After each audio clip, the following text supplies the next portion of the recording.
If you're watching this video, it means you're not interested in being entertained. You're interested in being sharpened. This channel is for men who understand that responsibility comes before comfort, that strength is built through discipline, and that history is a manual, not a museum. We don't talk about motivation here. We talk about standards, consequences, and the realities men have always faced when order depended on them. If that's the kind of thinking you want more of, like the video, subscribe to the channel, and stay with us. We're not here to make you feel better. We're here to make you more capable. In the 2nd century of the Roman Empire, at the height of its territorial reach and administrative complexity, Marcus Aurelius ruled a world that was already beginning to fracture under its own weight. The empire was wealthy, vast, and overstretched. Plagues moved along trade routes. Borders were under constant pressure. Political loyalty was fragile. This was not an age of peace masquerading as stability. It was an age where stability existed only because men continuously imposed order upon chaos. And Marcus Aurelius understood something modern men often do not.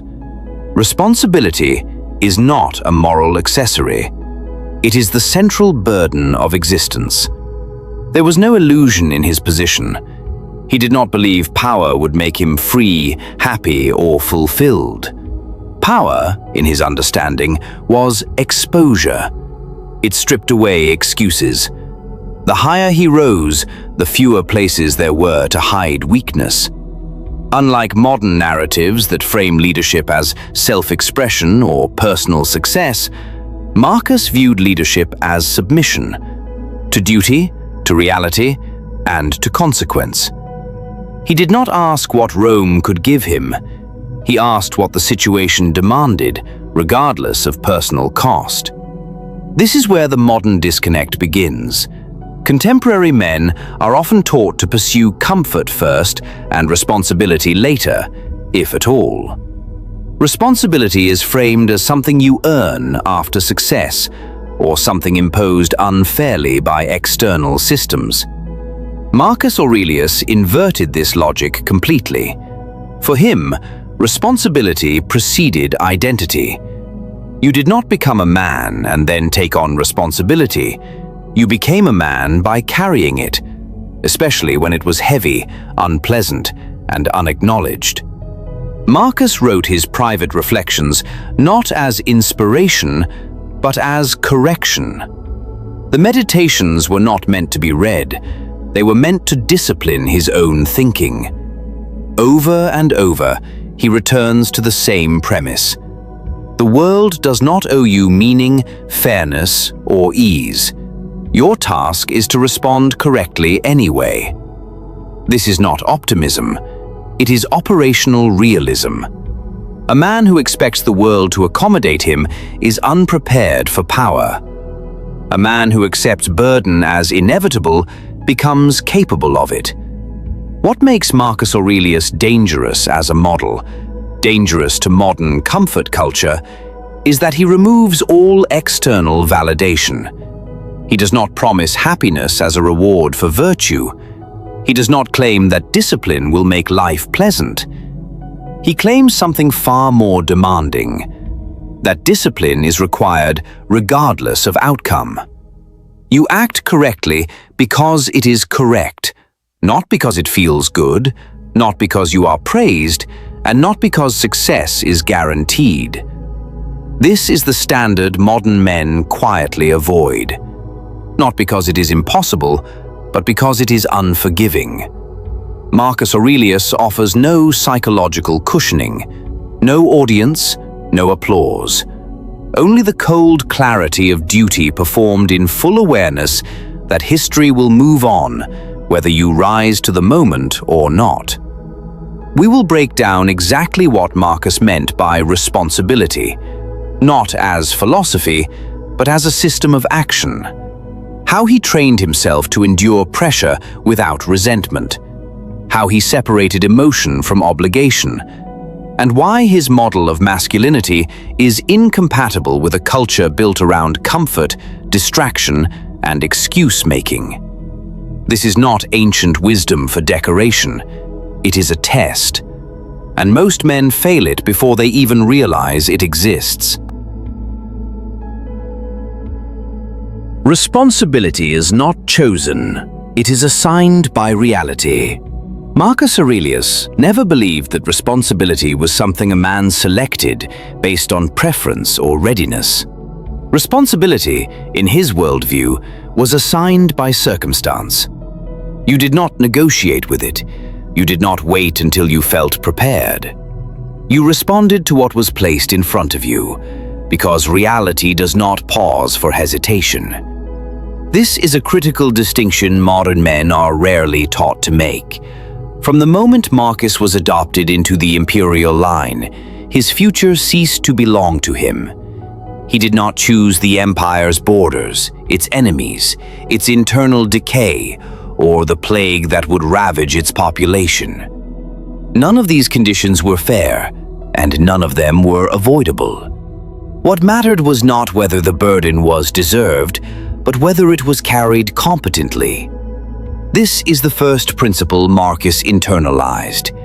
Fairness is irrelevant to duty.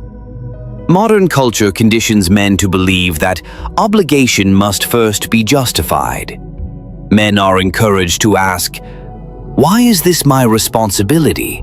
before acting. Marcus asked the opposite question. Given that this is happening, what must be done? This orientation removes complaint from the decision-making process. Complaining does not change conditions. Correct action sometimes does. Marcus understood that emotional resistance to responsibility wastes energy that could be applied toward execution. He did not suppress emotion in the modern sense. He deprioritized it. Fear, frustration, and fatigue were acknowledged, but never allowed to outrank necessity. This is not emotional repression. It is emotional hierarchy. Duty sits above feeling, not because feelings are invalid, but because they are unreliable guides under pressure. This is where responsibility begins to function as a discipline, rather than a moral ideal. Responsibility in Marcus's system is logistical. Someone must make the decision. Someone must absorb the consequence. Someone must remain functional when outcomes are uncertain. That someone, by default, is the man closest to the problem with the capacity to act. There is no committee inside a crisis. There is only the individual who steps forward, or fails to. Marcus also rejected the idea that responsibility ends when effort has been exerted. He understood that intention does not absolve outcome. A poor decision made earnestly still damages the system. Therefore, responsibility included constant self-correction. He monitored his judgments, not to preserve self-esteem, but to preserve effectiveness. Modern men are often taught to protect their self-image. Marcus protected the mission. This distinction matters because responsibility without accountability becomes theater. Marcus did not confuse activity with progress. He judged himself by results within the limits of reality, not by how difficult the task felt. When borders collapsed, he returned to the frontier. When illness spread, he remained in the capital. When generals failed, he replaced them without sentimentality. Responsibility meant acting, even when action guaranteed criticism. What emerges from this is a model of masculinity that is profoundly uncomfortable for modern sensibilities. There is no entitlement to rest, recognition, or emotional release. There is only the expectation of continued function. Marcus did not romanticize this condition. He accepted it as the cost of being placed where he was placed. And this is the core lesson most men resist. Responsibility does not wait for consent. It arrives through circumstance, hierarchy, and necessity. The question is never whether you like it. The question is whether you will carry it competently or force its weight onto someone weaker. Marcus Aurelius understood something most men discover too late. Responsibility does not break you, resentment does. The weight itself is manageable. What corrodes a man from the inside is the belief that he should not have to carry it. This belief turns obligation into bitterness, and bitterness quietly sabotages judgment, endurance, and execution. As emperor, Marcus lived under continuous strain. Military pressure along the Danube, political instability in Rome, personal illness, and the death of children were not episodic challenges. They were a permanent condition. Yet his private writings reveal almost no self-pity. Not because his suffering was minor, but because he refused to interpret suffering as injustice. To him, resentment was a cognitive error, a misreading of how the world operates. Modern men are trained, often unconsciously, to see hardship as an interruption to a life they are entitled to enjoy. Marcus saw hardship as the baseline. Stability, peace, and comfort were temporary states created through effort, not default conditions guaranteed by existence. When you internalize this, resentment loses its foundation. You stop asking why life is difficult and start asking how difficulty should be handled. Marcus trained himself to separate events from interpretation. An event, betrayal, failure, exhaustion, was neutral. Meaning was applied afterward. This distinction mattered because responsibility requires clarity. A resentful man exaggerates obstacles, personalizes setbacks, and seeks emotional release instead of solution. A disciplined man treats obstacles as data. The first becomes reactive, the second remains operational. Resentment also distorts time. It anchors a man to the past, what should have happened, what was unfair, what he deserved. Responsibility demands presence. You cannot lead, decide, or endure while mentally litigating yesterday's grievances. Marcus repeatedly reminded himself that the present moment is the only arena where duty can be executed. Everything else is distraction disguised as reflection. There is another, more dangerous aspect of resentment. It seeks witnesses. A resentful man wants validation. He wants agreement that the burden is unjust. Marcus denied himself this entirely. His discipline was solitary. He did not seek sympathy because sympathy dilutes resolve. When men gather to complain, they rarely become stronger. They become comfortable in weakness. This does not mean Marcus believed men should be emotionless. It means he believed emotions must not dictate action. He allowed himself to feel fatigue, grief, and frustration, but never to obey them. The moment emotion becomes directive, responsibility collapses. You begin making decisions that reduce discomfort rather than increase effectiveness.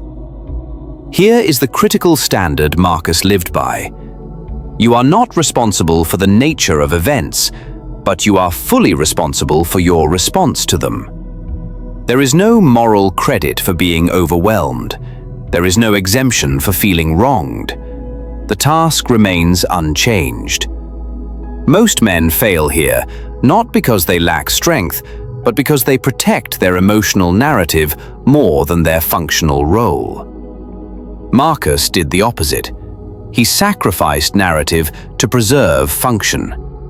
That choice is what allowed him to carry responsibility longer than most men could tolerate.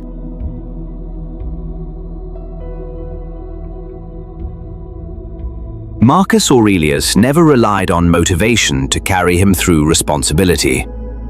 Motivation is emotional, unstable, and dependent on mood, outcome, and recognition. Marcus understood that an empire could not be managed on good days alone. Responsibility is permanent. Therefore, the system that sustains it must be mechanical, not emotional. This is why his philosophy emphasizes routine, repetition, and internal command. He did not wake each day asking whether he felt capable of ruling. He reminded himself that waking itself imposed obligation. To exist in a position of authority was to be on duty by default. Motivation was irrelevant. Function was mandatory. Modern men often misunderstand discipline as intensity, bursts of effort fueled by inspiration. Marcus practiced something far more durable: restraint. He conserved energy by eliminating unnecessary reactions. He did not argue with reality. He did not dramatize difficulty. By reducing internal friction, he made sustained action possible under conditions that would exhaust a more emotionally reactive man. Discipline, in Marcus's system, began with thought regulation. He was ruthless with internal dialogue. When his mind drifted toward complaint, fantasy, or self-justification, he corrected it immediately. Not with encouragement, but with reminder. This is what the role requires. This is what must be done. Over time, this creates psychological automation. The correct response becomes default, not deliberated. This matters because responsibility rarely announces itself dramatically. Most of it is monotonous, thankless, and invisible. Motivation thrives on novelty and reward. Discipline thrives on repetition without reward. Marcus did not expect acknowledgement. He expected recurrence. Borders would need defending again. Laws would need enforcing again. Order would need restoring again. His system was built for return, not resolution. Another key distinction: Marcus separated self-worth from performance. Modern men are often taught to tie identity to success or failure. Marcus tied identity to adherence. Did you act according to duty? That was the metric. Outcomes were influenced by variables beyond control. Effort, judgment, and consistency were not. This insulated him from emotional volatility while preserving accountability. Discipline also allowed Marcus to remain decisive under uncertainty. Waiting for confidence is a luxury of low-stakes environments. Marcus made decisions with incomplete information because delay itself carried cost. Discipline enabled action without psychological certainty. This is critical. Responsibility does not wait for clarity. It punishes hesitation as severely as error. Most men abandon discipline when results lag. Marcus expected delay, resistance, and partial failure as structural realities. Discipline was not a strategy to guarantee success. It was a strategy to remain functional regardless of outcome. This is the difference between men who endure pressure and men who break under it. Marcus Aurelius understood that responsibility separates a man from the crowd, not emotionally, but structurally. The higher the responsibility, the fewer people who can share it, understand it, or carry it alongside you. This isolation is not a social failure, it is a functional reality.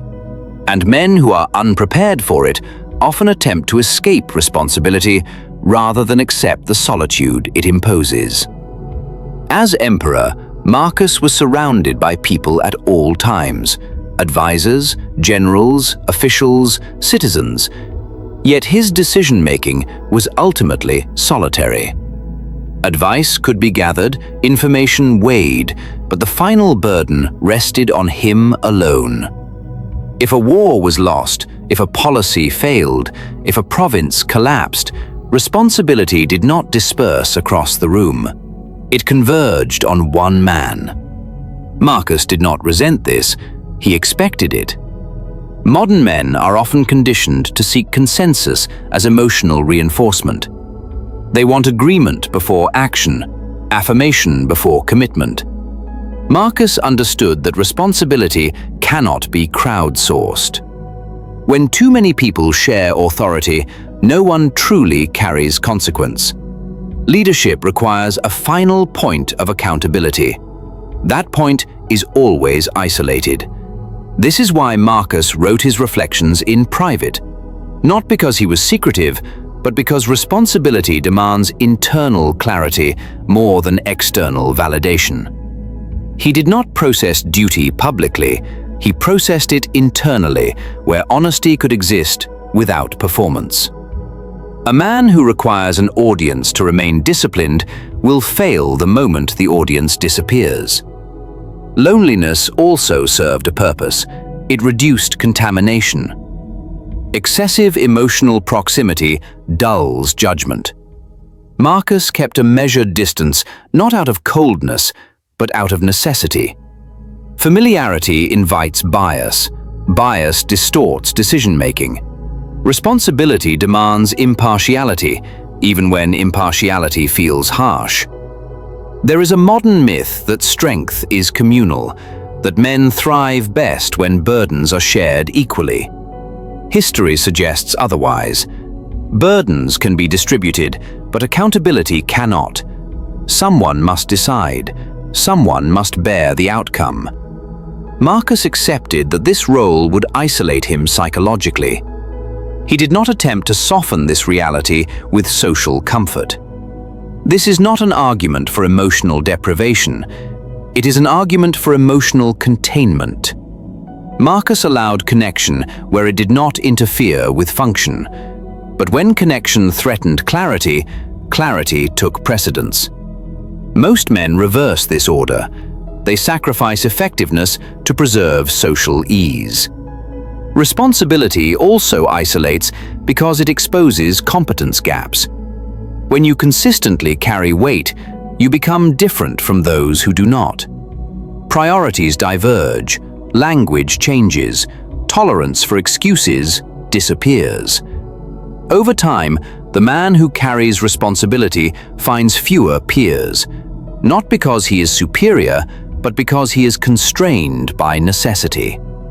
Marcus accepted this as part of the role. He did not attempt to bring everyone with him. He moved forward regardless. This is a difficult standard, but it is an honest one. Marcus Aurelius never believed responsibility existed to make a man happy. Fulfillment, in his worldview, was incidental at best and irrelevant at worst. The function of responsibility was not self-actualization or personal meaning. Its function was order. And order, historically, is fragile, temporary, and always under threat. The Roman world Marcus governed was not held together by ideals alone. It was held together by systems enforced daily by men who understood that neglect invites collapse. Roads decayed if not maintained. Borders failed if not defended. Law weakened if not applied consistently. Marcus saw responsibility as the mechanism that delayed entropy, not permanently, only long enough for civilization to continue. Modern men are often taught to ask what responsibility will give them: confidence, purpose, recognition, or identity. Marcus asked what responsibility would preserve. This difference matters. When responsibility is framed as a personal benefit, it becomes optional. When it is framed as structural necessity, it becomes unavoidable. Marcus accepted that his labor might never be rewarded. He accepted that the order he maintained could dissolve after his death. This did not discourage him. It clarified the task.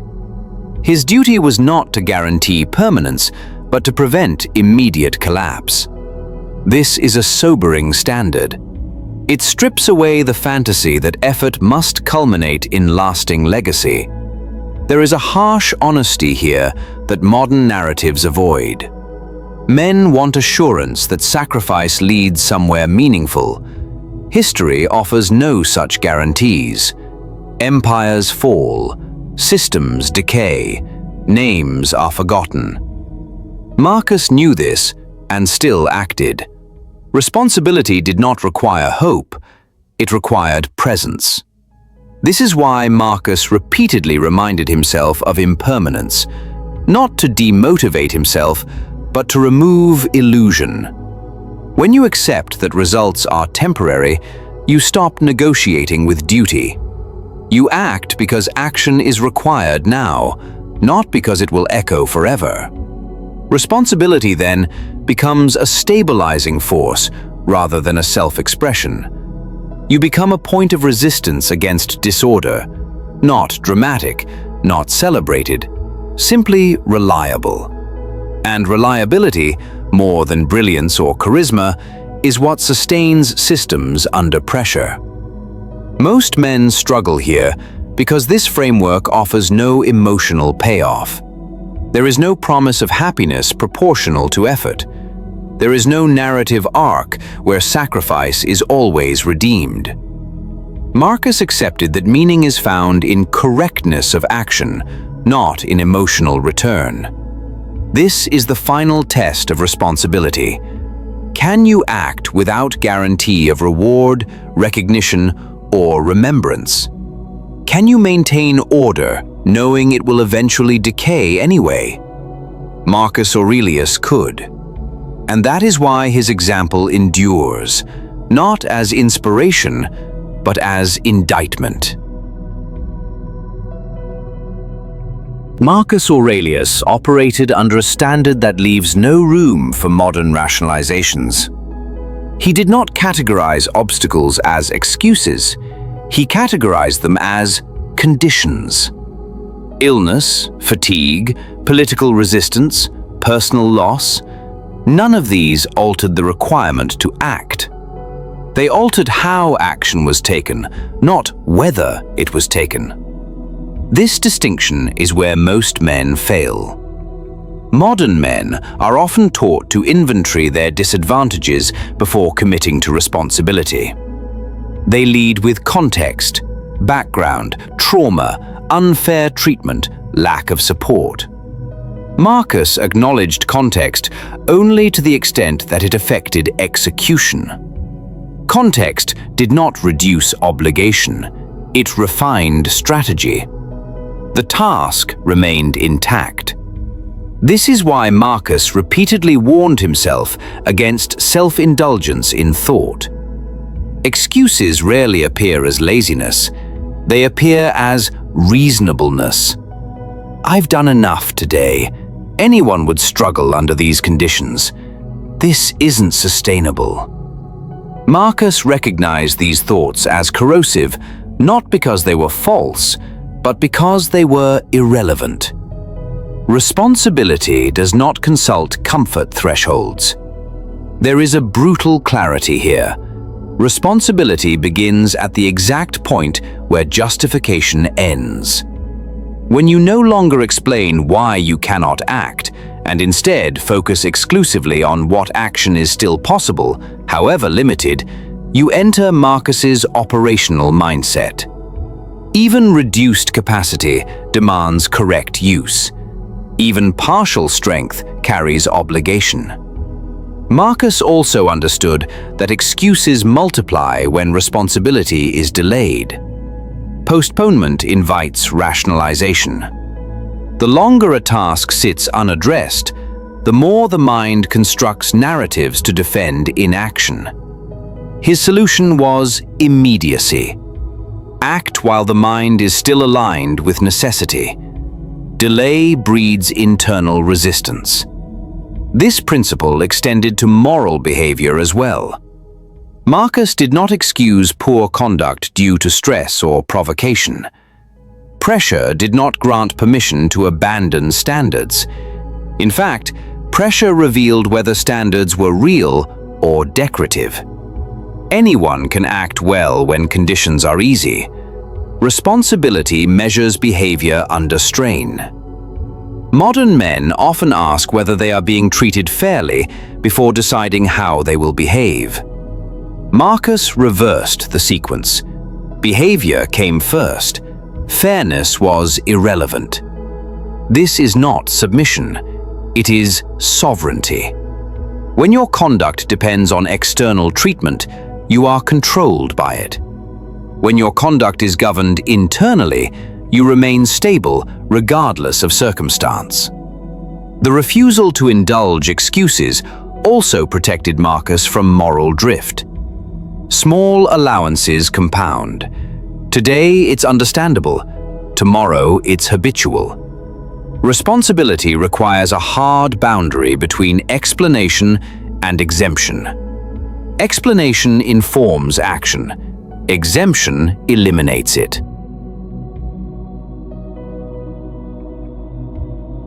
Marcus Aurelius viewed time with a severity modern men avoid. Time was not something to be enjoyed later, optimized carefully, or spent once conditions improved. Time was pressure. Each passing day narrowed options, reduced margin for error, and increased the cost of delay. Responsibility did not fade with time. It intensified. Where modern thinking treats time as abundance, Marcus treated it as erosion. Strength declines, attention weakens, political stability decays, opportunities close quietly. This is why he urged himself to act now, not with urgency fueled by anxiety, but with urgency grounded in realism. Delay was not neutral. Delay favored disorder. This matters because many men postpone responsibility under the illusion that there will be a better moment, more energy, more clarity, more confidence. Marcus rejected this outright. The present moment, however imperfect, was always the most capable moment available, because it still existed. Once lost, it offered nothing. Marcus also understood that time exposes character. Long timelines punish inconsistency. Anyone can maintain discipline briefly. Few can maintain it across years of repetition, boredom, and pressure. Responsibility, therefore, was not proven in decisive moments alone, but in sustained correctness over time. This is where most men fall away, not in crisis, but in endurance. He reminded himself constantly that life was shortening, not expanding, not to create panic, but to remove indulgence. When time is finite, excuses become expensive, comfort becomes suspect, priorities sharpen, responsibility becomes simpler, because only essential actions remain defensible. There is also a moral dimension here. Marcus believed wasting time was not a private failure, it was a failure of duty. Time unused for correct action was time surrendered to decay. This is a demanding standard, but it explains why he tolerated little self-deception. You cannot reclaim time lost to rationalization. Before we continue, pause for a moment. If you've made it this far, you're not watching casually. You're engaging with ideas most people avoid because they demand something in return. That already places you in a smaller category. If this kind of content matters to you, content that treats history as instruction and responsibility as non-negotiable, then support the channel. Like the video, subscribe, and stay with us, not because it helps us alone, but because it signals that this standard still has an audience. And more importantly, stay to the end. Marcus Aurelius understood that responsibility cannot survive softness. Not cruelty, not aggression, but hardness. The ability to withstand discomfort without seeking relief. The capacity to remain stable when conditions apply pressure. This hardness was not imposed by enemies alone. It was cultivated deliberately, long before crisis made it unavoidable. Marcus practiced voluntary difficulty. He denied himself excess, slept simply, dressed plainly, and reminded himself that luxury weakens judgment. This was not asceticism for moral purity, it was preparation. A man accustomed to comfort becomes fragile when comfort is removed.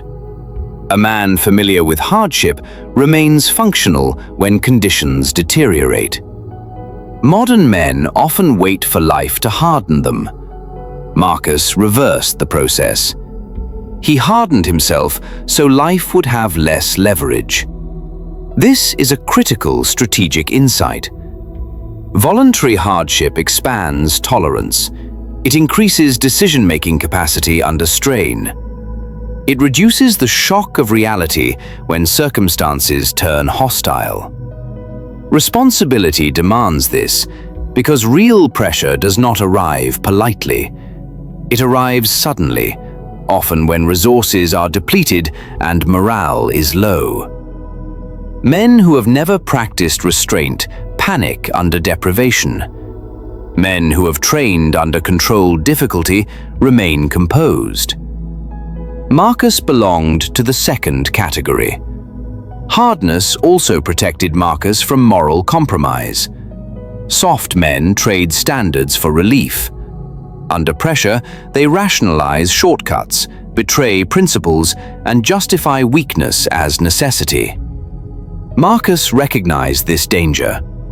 By choosing discomfort in advance, he preserved the ability to say no when temptation appeared in the form of escape. There is a modern misunderstanding that hardness is toxic or emotionally damaging. Marcus would argue the opposite. Unearned softness is what damages men. It erodes resilience, increases dependency, and narrows capability. Hardness, when voluntary and disciplined, expands capacity rather than constricting it. This does not mean constant suffering. It means selective resistance to ease. It means refusing to let convenience dictate behavior. It means training yourself to function without ideal conditions, because ideal conditions are rare and temporary. Responsibility selects for men who can endure without complaint. Not because complaint is immoral, but because it is useless. Marcus did not reward himself for enduring hardship. He treated endurance as baseline competence. This is a high standard, but it is historically consistent. Marcus Aurelius believed that the truest measure of a man's responsibility appears in private. Not in moments of recognition, not under supervision, and not when reputation is at stake, but when no one is present to reward or punish him. This is why his most severe standards were internal rather than external. The Meditations themselves are evidence of this. They were not written to persuade, inspire, or instruct others. They were written to regulate Marcus himself. He assumed that public behavior could be shaped by law, custom, and expectation. Private behavior could not. Only discipline could reach that far. Marcus understood that responsibility collapses the moment accountability becomes external only. A man who behaves correctly only when observed is not responsible. He is compliant. Responsibility requires internal enforcement. You do the correct thing because it is required, not because you are being evaluated. Modern men are often surrounded by systems that outsource discipline. Metrics, supervision, deadlines, social pressure. These tools are useful, but they create a dangerous illusion that behavior ceases to matter once oversight disappears. Marcus rejected this entirely. For him, duty did not pause when the audience left. Private moments were where Marcus tested himself most harshly. How he spoke internally, how he handled fatigue, whether he indulged in fantasy, bitterness, or self-praise. He believed that moral decay begins invisibly, long before it becomes public failure. Responsibility, therefore, was a constant posture, not a situational response. This also explains his intolerance for hypocrisy. He did not separate public Marcus from private Marcus. The same standards applied in both arenas. This integration reduced psychological friction. There was no performance to maintain, only alignment to preserve. Most men struggle here because private discipline offers no immediate reward. There is no praise for restraint, no recognition for integrity unseen. Marcus accepted this as proof of seriousness. If a man requires acknowledgement to behave correctly, his standards are negotiable. Responsibility carried privately also creates stability under pressure. When crisis strikes, there is no time to construct discipline. You fall back on what is already practiced. Marcus ensured that his baseline behavior was already aligned with duty, so stress did not produce collapse or moral drift. This chapter confronts a difficult truth. The habits you maintain when no one is watching will determine how you act when everything is on the line. Responsibility is rehearsed in solitude. Public strength is merely its echo. Marcus Aurelius thought about death constantly, not morbidly, not fearfully, but operationally. Death was not a philosophical abstraction to him, it was a deadline. And deadlines clarify priorities in ways comfort never does. Marcus understood that mortality removes the illusion of unlimited postponement. You do not have endless time to become disciplined. You do not have infinite chances to act correctly. Every delay consumes a portion of a finite reserve. This awareness did not lead him to nihilism or urgency-driven panic. It led him to precision. Modern men often react to mortality in one of two ways: denial or indulgence. Either they ignore it entirely, or they use it as justification for comfort. Life is short, enjoy yourself. Marcus rejected both responses. For him, the shortness of life intensified responsibility. If time is limited, then wasting it becomes more serious, not less. He reminded himself that death could arrive at any moment, on campaign, in illness, or in sleep. The implication was simple and unforgiving. Act each day as if it could be your last opportunity to fulfill your role competently. Not heroically, competently, correctly, without unfinished obligations left behind. Death also stripped away ego. Legacy, reputation, and remembrance were unreliable. Empires fall, names fade. Marcus knew that even Rome would not last forever. This awareness freed him from performative ambition. He did not act to be remembered. He acted to meet the demands of the moment while he was still alive to meet them. There is a hard discipline here that modern men resist. Death does not grant permission to abandon standards. It removes excuses for delay. If you know time is running out, then later becomes an unacceptable strategy. Responsibility becomes urgent precisely because it is temporary. Marcus also used mortality to regulate emotion. Anger, resentment, and indulgence appear smaller when measured against impermanence. Is this grievance worth spending a portion of your remaining time? Is this comfort worth the erosion it causes? Death reframed these questions instantly. Most men allow mortality to paralyze or distract them. Marcus used it to focus himself. He treated each day as a unit of responsibility that could not be reclaimed once spent. This created a quiet intensity, not frantic, not dramatic, but relentless. Marcus Aurelius did not live in a symbolic world. He lived in a world governed by force, scarcity, decay, and consequence. The conditions have changed, the structure has not. Responsibility still functions the same way. It still arrives uninvited. It still demands action without guarantee. And it still selects for men who can carry weight without complaint. The modern environment gives men more insulation than at any other point in history. Comfort is abundant. Consequences are delayed. Weakness is often explained away rather than corrected. This creates the illusion that responsibility is optional, or worse, negotiable. It is not. It has simply been deferred, and deferred responsibility compounds. The mistake modern men make is assuming that historical standards no longer apply because circumstances feel different.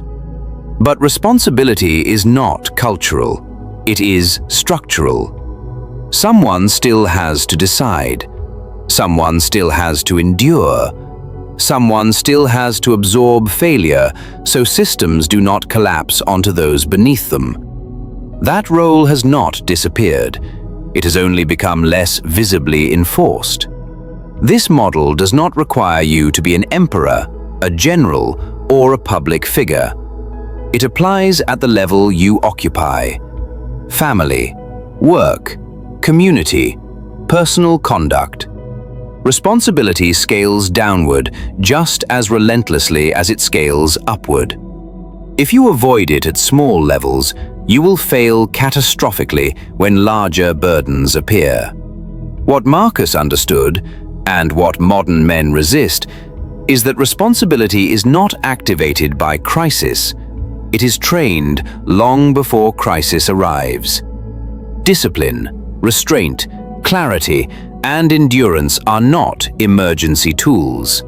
They are baseline requirements. When life applies pressure, you do not rise to the occasion, you default to your preparation.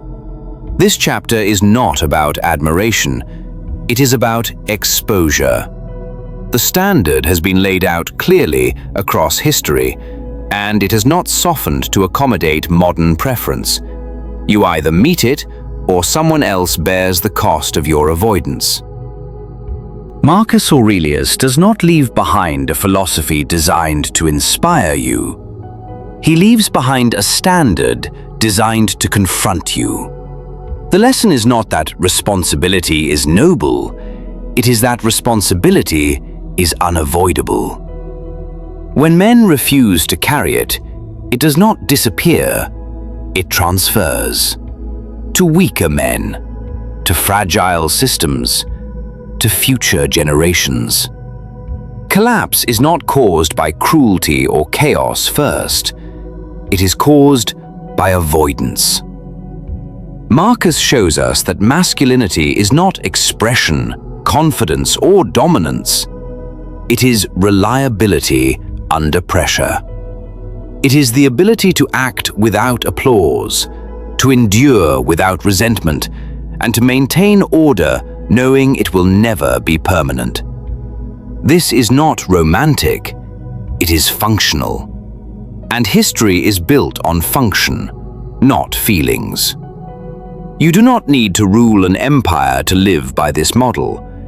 You need only to stop lying to yourself about what you already know you should be carrying.